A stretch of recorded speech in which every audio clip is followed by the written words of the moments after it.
આપણા પરિવારમાં આપણને ખબર નથી કે આ પરિવારમાં કોણ છે, કોણ આત્મા આપણા ઘરે આવ્યો. એકબીજાને આપણે બી ઓળખતા નથી સાહેબ. ઘણીવાર અધૂરું રહી જાય.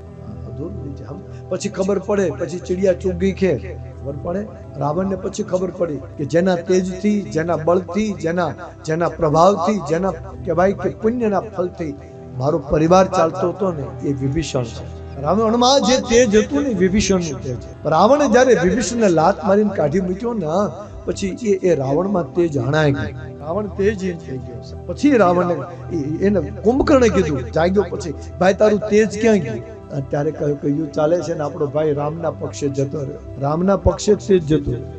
જે જગ્યાએ વિભીષણ હોય ને ત્યાં વિજય થાય. જે જગ્યાએ વિભીષણ હોય ત્યાં વિજય થાય. આવું વ્યક્તિત્વ હતું વિભીષણ. આપણા ઘરમાં પણ આવું કોઈ પાત્ર હોય, પછી દીકરાના રૂપે આવે, દીકરીના રૂપે આવે, અથવા તો પુત્ર વધુના રૂપે આવે, માના રૂપે આવે, બાપના રૂપે, દાદાના રૂપે. ઘણા મારા દાદા નખતમાં બહુ અમારે હારું હતું, એ હારું હતું ભાઈ. હવે કઈ ગયું, દાદો જતો રહ્યો એટલે બધું ગયું. દાદા હતા તો જ બધું. અમુક દીકરી એવી હોય આપણા ઘરે આવે તો ખૂબ ધન સંપદા વૈભવ આવી જાય, એ સાસરે જાય તો આપણા ઘરમાં બધું ખાલી થઈ જાય. સાસરે એને ઘર ભરી દે, કારણ કે ભાગ્ય લઈને જાય, એનું પોતાનું પ્રારંભ, પોતાની એક પેલી હોય છે સાહેબ, એને આપણે ઓળખી નથી શકતા ને.